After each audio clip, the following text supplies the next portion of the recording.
boa noite, seja bem-vindo mais uma vez à celebração da Igreja Batista Boas Novas.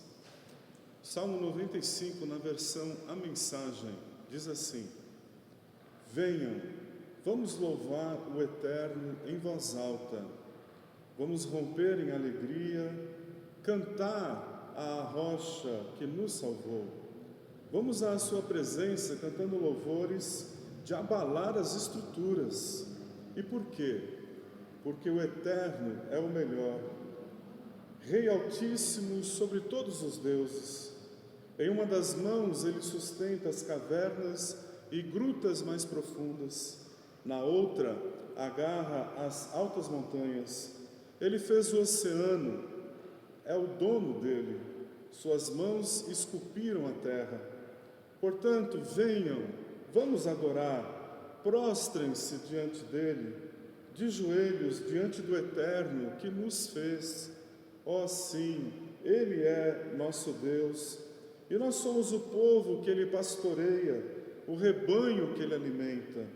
Abandonem tudo e ouçam quando ele fala. Não se façam de surdos, como na rebelião, como no dia em que foram testados no deserto, quando seus antepassados se revoltaram e me puseram à prova. Por 40 anos eles me viram agir no meio deles, e ainda assim sempre testavam a minha paciência. Fui provocado por eles. Ah, como fui! Não podem prestar atenção em Deus por 5 minutos? Irão simplesmente se recusar a andar nos meus caminhos? Um dia explodi. Eles jamais chegarão lá, nunca se sentarão para descansar. Cantem ao Eterno uma novíssima canção. Todos os que vivem na terra cantem, cantem ao Eterno, adorem o Eterno.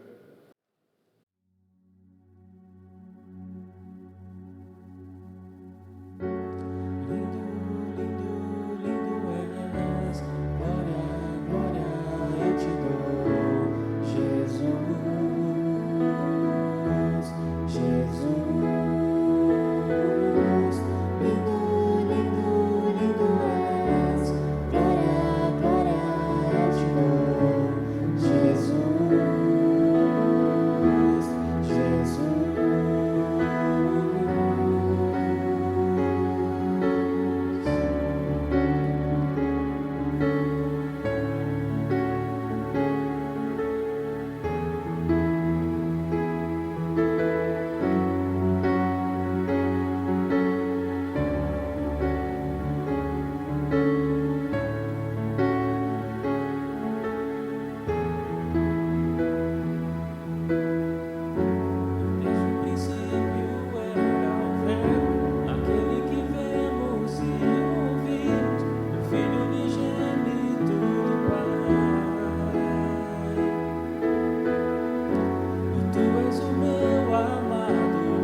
desprezados nos amou.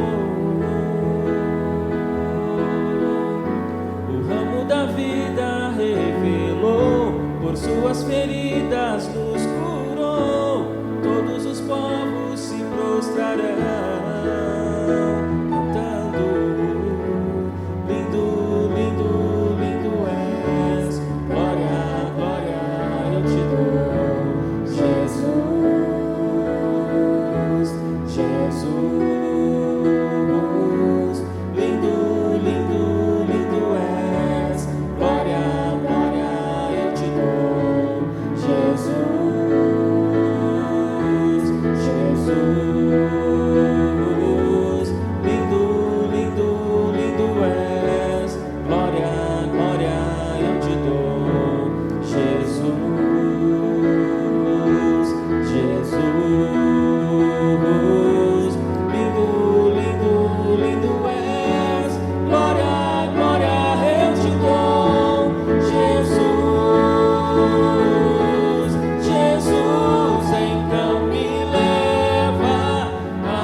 Nesse momento de celebração de ofertas, quero ler também na Bíblia, versão A Mensagem, o texto de 2 Samuel, capítulo 24, começando no versículo 18. Naquele mesmo dia, Gade procurou Davi e disse: construa um altar na eira de Araúna, o Jebuseu. Davi foi cumprir a ordem do Eterno transmitida por Gade. Quando Araúna viu Davi e seus homens se aproximando, prostrou-se com o rosto em terra e respeitosamente disse ao rei: por que, meu senhor, o rei, veio me ver? Davi respondeu: vim comprar a sua eira para construir um altar ao Eterno e pôr fim a esta calamidade. Araúna disse: meu senhor, pode pegar e sacrificar o que quiser. Aqui tem um boi para o holocausto, canga, tábuas para debulhar, podem servir de lenha para a fogueira. Dou tudo isso ao rei. Que o Eterno, seu Deus, tenha misericórdia do Senhor. Mas o rei disse a Araúna: de modo algum, quero pagar preço justo por tudo isso. Não oferecerei ao Eterno, meu Deus, sacrifícios que não me custem nada. Então Davi comprou a eira e o boi por 50 peças de prata. Ele construiu um altar ao Eterno e sacrificou ofertas queimadas e ofertas de paz. O Eterno ouviu a sua oração e fez cessar a calamidade. Em que pese aqui todo o contexto veterotestamentário, que não é mais o nosso contexto hoje de igreja de Jesus, há princípios aqui que são princípios eternos.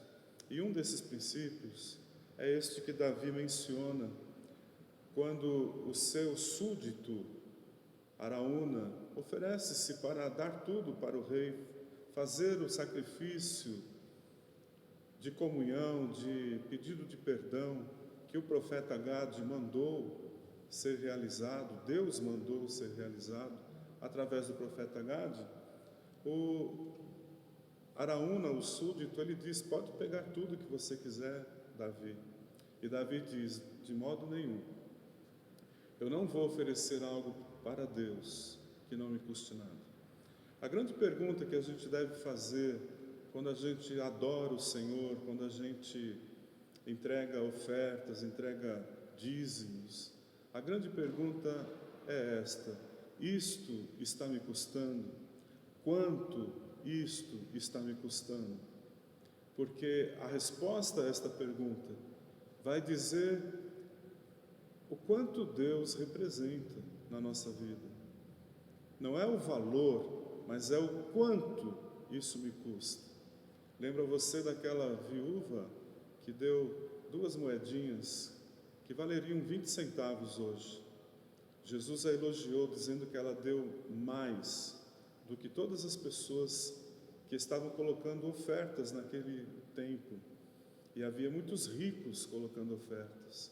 Então não é a questão do valor, mas é a questão quanto que isso significa para mim. Deus abençoe você e o ajude a adorá-lo com todo o seu coração.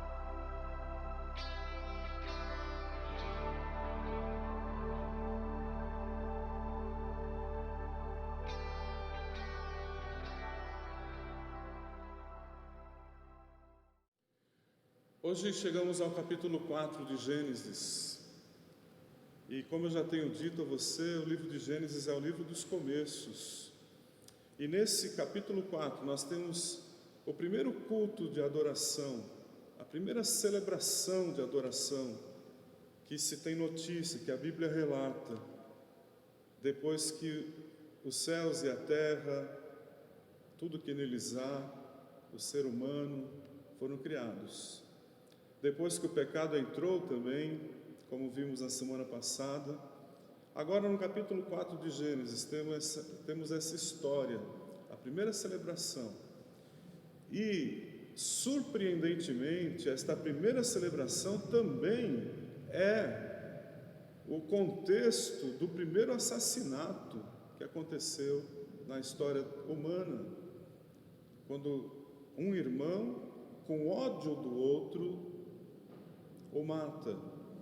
Isso me leva a concordar com um amigo de faculdade quando ele diz que a igreja é um dos lugares mais perigosos da terra, porque você pode estar adorando a Deus do lado de um Caim, ou talvez você mesmo possa ser um Caim, ou eu mesmo.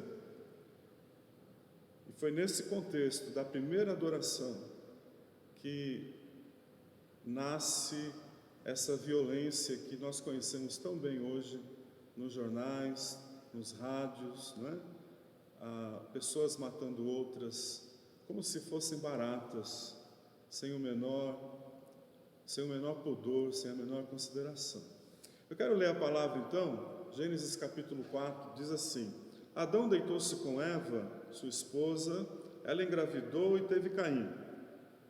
E disse: tive um homem com a ajuda de Deus. Ela teve outro filho, Abel. Ele era pastor de ovelhas e Caim era agricultor. O tempo passou e Caim apresentou ao Eterno uma oferta tirada da sua produção agrícola. Abel também apresentou uma oferta, mas tirou-a dos primeiros animais nascidos em seu rebanho, carne de primeira qualidade. O Eterno gostou de Abel e de sua oferta, mas Caim e a oferta que ele havia trazido não foram aprovados por Deus. Com isso, Caim ficou indignado e irritado. Mas o Eterno disse a Caim: por que toda essa indignação? Por que você está irritado? Se você agir de maneira correta, será aceito. Mas, se não agir direito, o pecado está à sua espera, pronto para atacá-lo. Está bem perto e pode agarrá-lo, mas você é quem deve dominar o pecado. Caim discutiu com Abel numa ocasião em que estavam no campo. Caim partiu para cima do irmão e o matou. Então o Eterno disse a Caim: onde está seu irmão Abel? Caim respondeu: como posso saber, por acaso eu sou babá do meu irmão? O Eterno disse: veja o que você fez. A voz do sangue do seu irmão está chamando a mim desde a terra. Daqui por diante, você não vai tirar nada da terra, a não ser maldição. Você será levado desta terra que se abriu para receber o sangue de seu irmão assassinado. Você vai cultivar a terra, mas ela não irá mais produzir como deveria.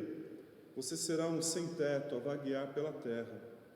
Então Caim disse ao Eterno: esse castigo é demais para mim. Não posso aguentar. Estás me mandando embora desta terra e nunca mais poderei olhar para ti. Virei um sem-teto, um andarilho, e quem me encontrar vai me matar. E o Eterno disse: não, qualquer um que matar Caim será punido 7 vezes mais. O Eterno pôs o sinal em Caim para protegê-lo. Assim, quem o encontrasse não tentaria matá-lo. Caim retirou-se da presença do Eterno e saiu pelo lado leste do Éden, vagando pelo mundo. Caim deitou-se com sua esposa, ela engravidou e teve Enoque. Então Caim construiu uma cidade e chamou-a Enoque, em homenagem ao filho. Essa passagem, que relata a primeira celebração que houve na história da humanidade, ela é reveladora. Ela mostra que, ao adorar a Deus, revelações são feitas. E a primeira relação que é feita é: quem Deus é para nós? A nossa adoração a Deus, a adoração de Caim, de Abel e a minha e a sua, ela vai nos mostrar quem Deus é para nós. A gente vai entender essa revelação fazendo uma pergunta à passagem: por que Deus aceitou a oferta de Abel juntamente com ele e não aceitou a oferta de Caim e nem a Caim? Por quê? Muitas respostas têm sido dadas. Eu anotei aqui pelo menos 3, né? Há quem diga que Deus prefere vegetais do que... há quem diga que Deus prefere carne, né? Do que vegetais. Outros dizem que carne de ovelha, de rebanho, simboliza o sacrifício de Jesus, e por isso Deus ficou maravilhado com aquela sacada de Abel, né? De que haveria um cordeiro de Deus que viria para salvar as pessoas, os pecadores. Mas isso é muito difícil, porque Abel não sabe nada sobre Jesus, é muito antes, não há no texto indicação de que foi essa a razão porque Deus aceitou a oferta de Abel e não de Caim. Há quem diga também que Deus gosta mais de pastores de rebanho, pastores de ovelhas, do que de agricultores. Mas o próprio texto nos dá a resposta. Olha só, o texto diz assim: Caim apresentou ao Eterno uma oferta tirada da sua produção agrícola. Ele foi lá, pegou legumes, pegou cereais, pegou frutas que nasceram da sua produção e trouxe para Deus. Numa outra versão diz que Caim apresentou o fruto comum da terra. Ou seja, a oferta de Caim, ela não foi uma oferta especial, ela foi uma oferta comum. A oferta de Abel, diz aqui o texto, que ele tirou-a dos primeiros animais nascidos em seu rebanho. Os primeiros animais, as primeiras crias das ovelhas, ele pegou e ofereceu a Deus, e pegou a melhor parte dessas crias e queimou no altar diante do Senhor. E aí diz a passagem que Deus gostou da oferta de Abel, mas não gostou da oferta de Caim. Isso revela o quanto valia Deus para Abel e quanto valia Deus para Caim, ou quem era Deus para Caim, quem era Deus para Abel. A adoração revela quem Deus é para nós. Para Caim, Deus não merecia nada de especial. Para Abel, Deus era alguém especial e merecia o melhor. A maneira como a gente se relaciona com Deus depende do lugar que Ele ocupa na nossa vida. Abel deu o seu melhor porque para Abel Deus era importante, Deus era fantástico, Deus era um ser desejável para agradar, para servir, para cultuar. E para Caim não, para Caim Deus era alguém qualquer, uma divindade, mas não precisa também fazer tanto, uma simples oferta estaria bem, ou estaria bom. As pessoas sempre têm as suas prioridades, já percebeu isso? Às vezes estamos ouvindo, sempre falando, do nosso lado, não tenho dinheiro, não tenho tempo. Mas preste atenção, todo mundo faz e gasta com aquilo que lhe é importante.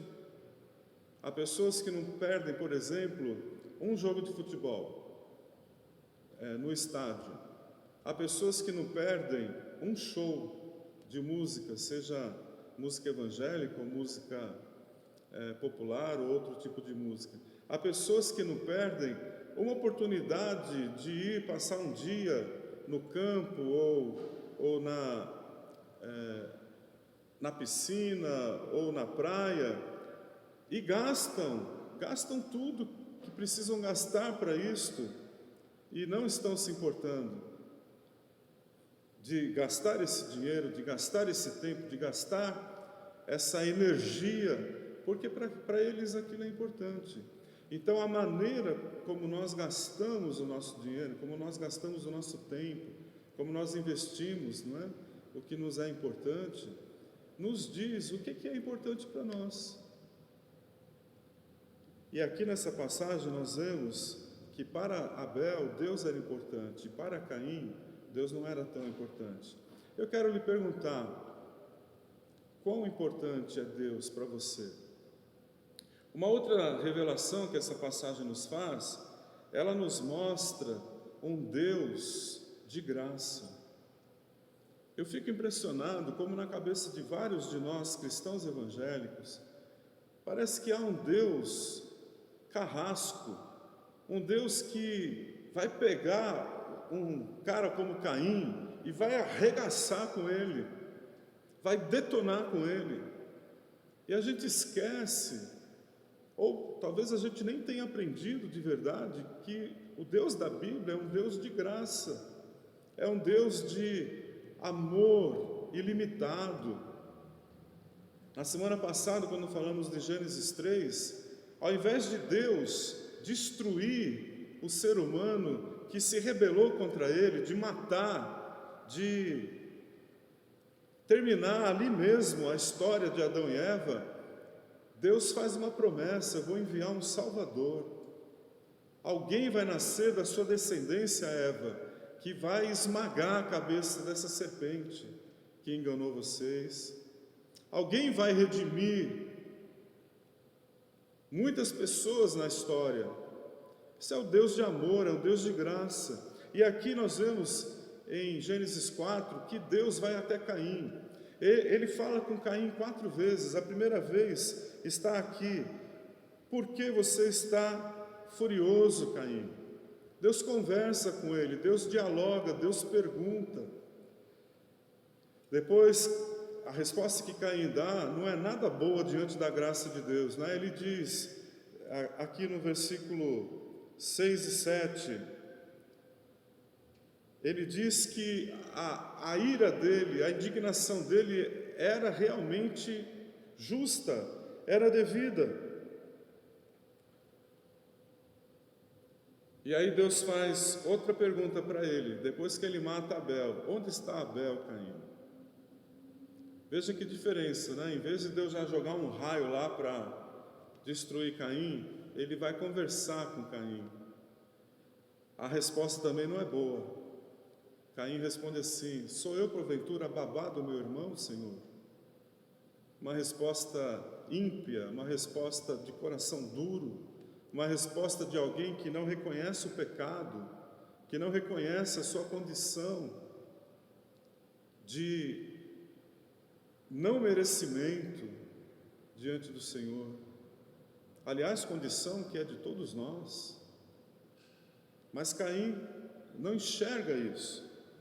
E depois, quando Deus diz a Caim: Caim, eu vou ter que tirar você aqui dessa terra, você manchou a terra com sangue, eu não posso permitir que você continue aqui, eu vou te mandar lá para onde Judas perdeu as botas, né? Usando uma expressão aqui que Judas nem tinha existido ainda, mas eu vou te mandar lá para o lugar bem longe, Caim. E aí Caim fala: Senhor, mas isso é um castigo muito grande, eu não mereço sofrer tanto assim, essa pena é muito grande para mim, não posso apelar, não posso fazer algum tipo de negociação com o Senhor. E aí o Senhor fala para Caim: Caim, não se preocupe, eu estou colocando um sinal em você, ninguém vai te matar. Muita gente quer saber que sinal é esse, eu não faço a menor ideia, nunca conheci alguém que fizesse alguma ideia do que é esse sinal, mas não é isso que importa. O que importa é a graça de Deus demonstrada a Caim até nisto. Caim, durante todo o tempo de vida que você ainda tiver, eu vou guardar a sua vida. E por que Deus faz isso? Porque Deus espera, sempre espera, que a gente se arrependa, que a gente se volte, que a gente corrija os nossos caminhos. Talvez você conheça pessoas que estão aí fazendo burrada uma atrás das outras, gente que está detonando, né? Saúde, detonando vida financeira, detonando relacionamentos. E você percebe a pessoa e ela está aí vivendo, ela está aparentemente bem, é porque Deus é um Deus de graça, porque Deus é um Deus que tem paciência, que espera. E isso está aqui já no capítulo 4 de Gênesis. Esse Deus carrasco que, quando um filho comete um pecado, ele já vem com uma palmatória na mão, com uma cintada no trololó. Esse Deus carrasco não é o Deus da Bíblia. Talvez esse Deus que muita gente imagina se assemelhe mais aos pais que nós tivemos, mas não ao Deus da Bíblia. O Deus da Bíblia é um Deus de graça. Eu lembro de ter lido um livro que ele foi um divisor de águas na minha vida. Eu ainda era um seminarista e o pastor da minha igreja, um amigo meu, um discipulador, ele me deu esse livro para ler, Amor Ilimitado, escrito por um bispo africano chamado Festo Kivengere. E cada capítulo desse livro, o autor explicou, ilustrou, discorreu a respeito de um dos aspectos do amor de Deus. Amor que perdoa, amor que vai atrás, amor que aceita de volta, amor que transforma, amor que corrige, amor que espera, amor que se doa. O nosso Deus é assim, é um Deus de amor. e de graça.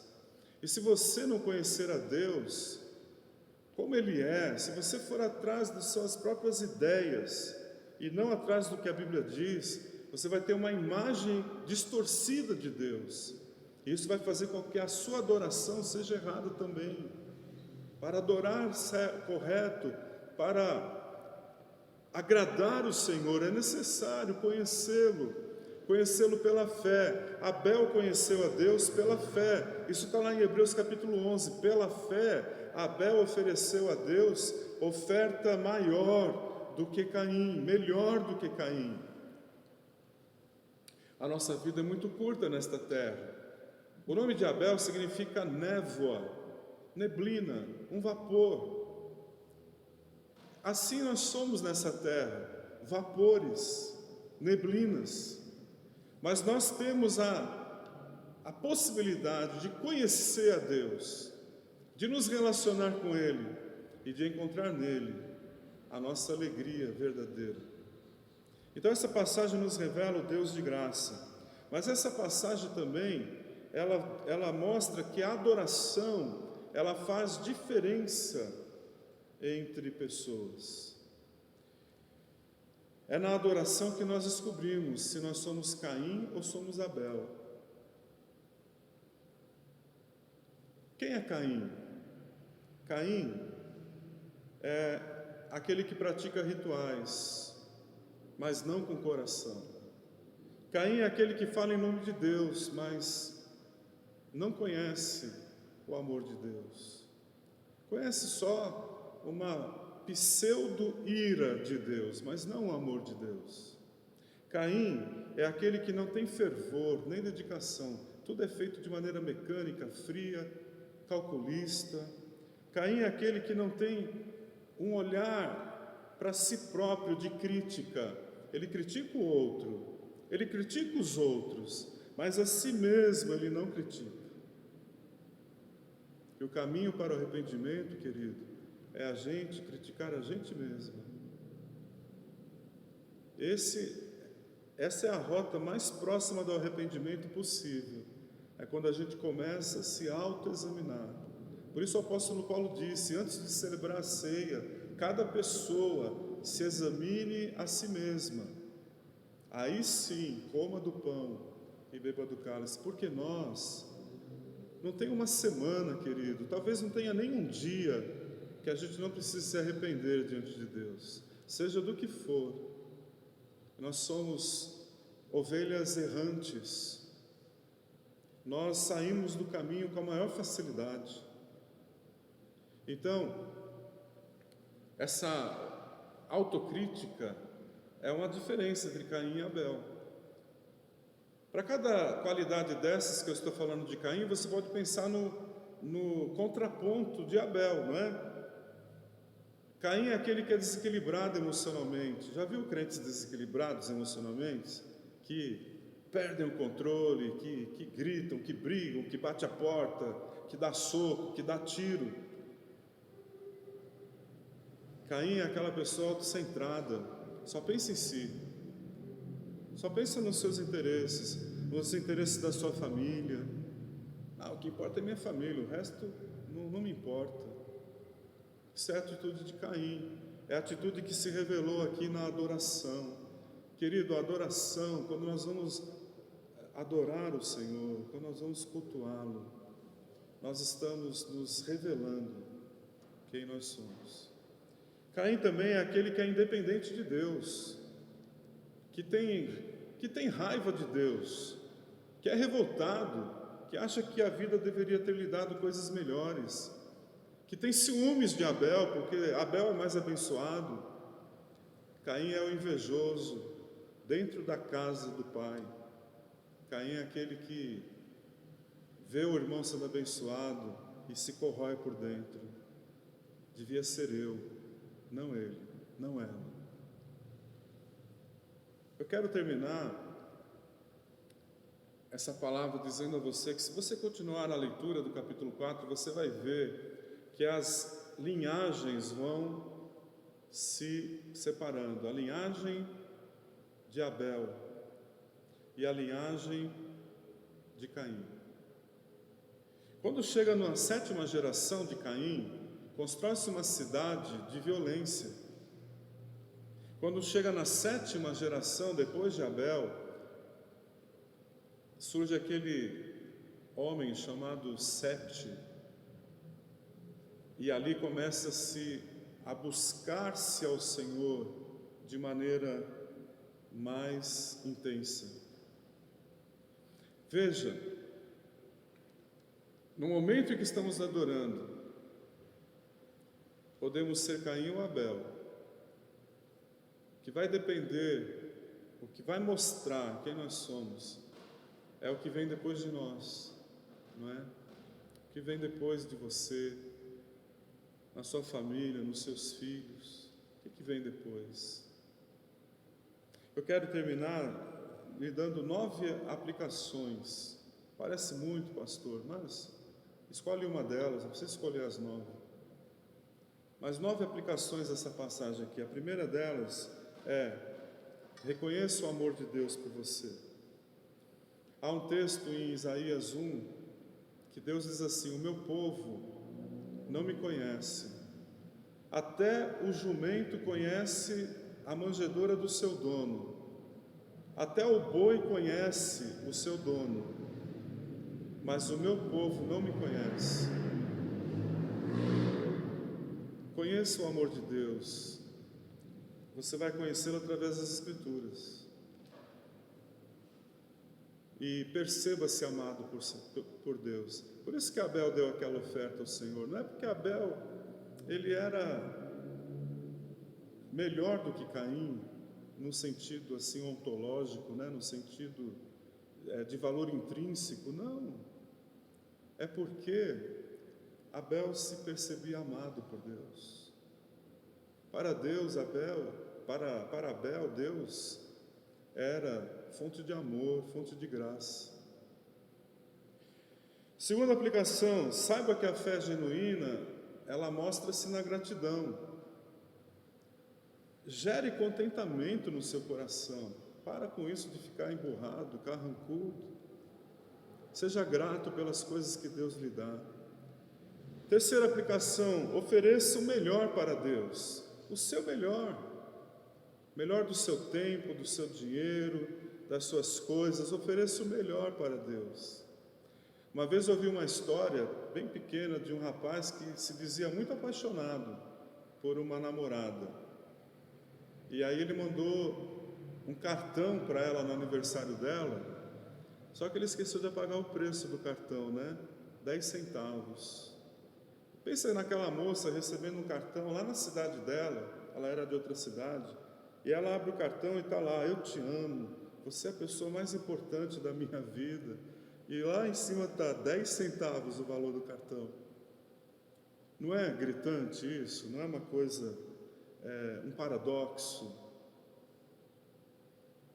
Dê o seu melhor para Deus. Quarto, dedique-se a Deus de corpo e alma. Lá em Romanos 12 diz para a gente oferecer o nosso corpo como sacrifício vivo ao Senhor. Quinto, dê prioridade ao reino. Coloque o reino de Deus no topo da lista.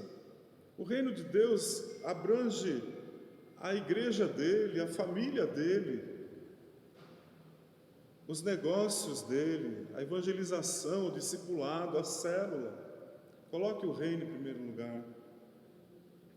Disponha-se a servir. Talvez você está aí muito ensimesmado, ensimesmada. Vamos servir. Não fique chateado porque alguém não chamou você. Apresente-se. Diga: eu estou aqui, eu quero servir. Você vai servir a homens ou vai servir a Deus? Quando a gente serve a homens, a gente fica preocupado, não é? Se o homem está vendo, se está me tratando bem. Mas quando a gente serve a Deus, não tem isso não.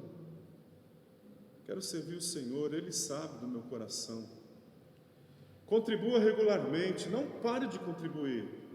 Contribui constantemente, regularmente, seja com a obra de Deus, seja com pessoas ao seu redor.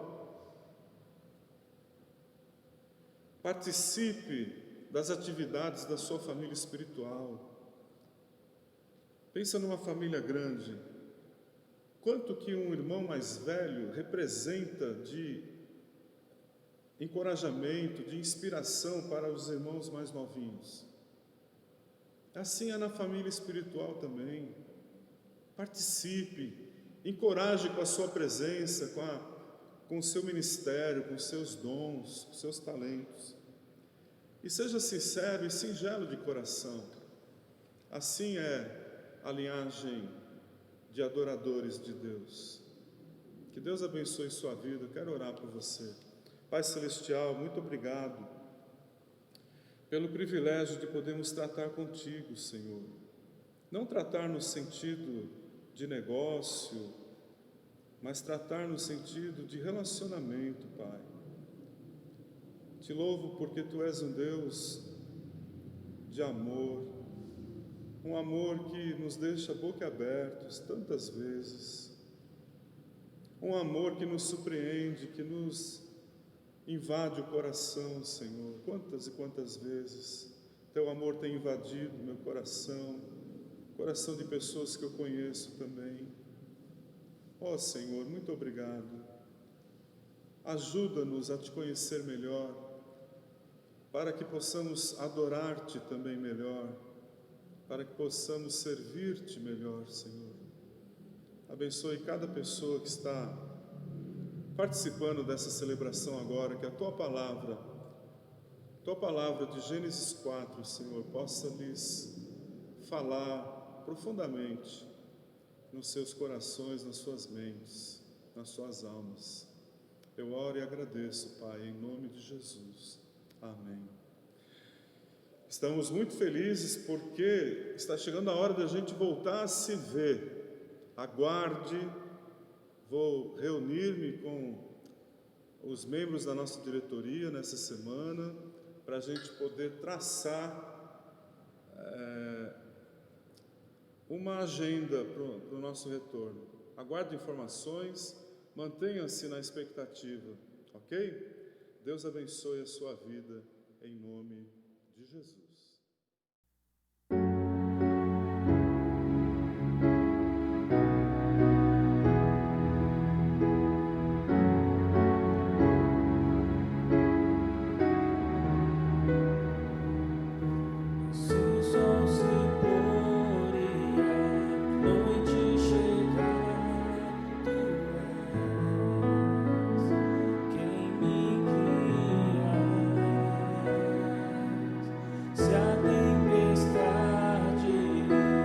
Me alcançar, Tu és meu amigo, e se o mar me submergir, a Tua mão me traz à tona pra respirar e me faz andar sobre as águas.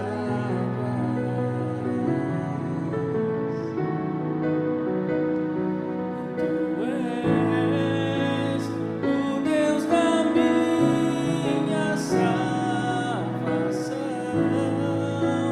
és o meu dono, minha paixão, minha canção e o meu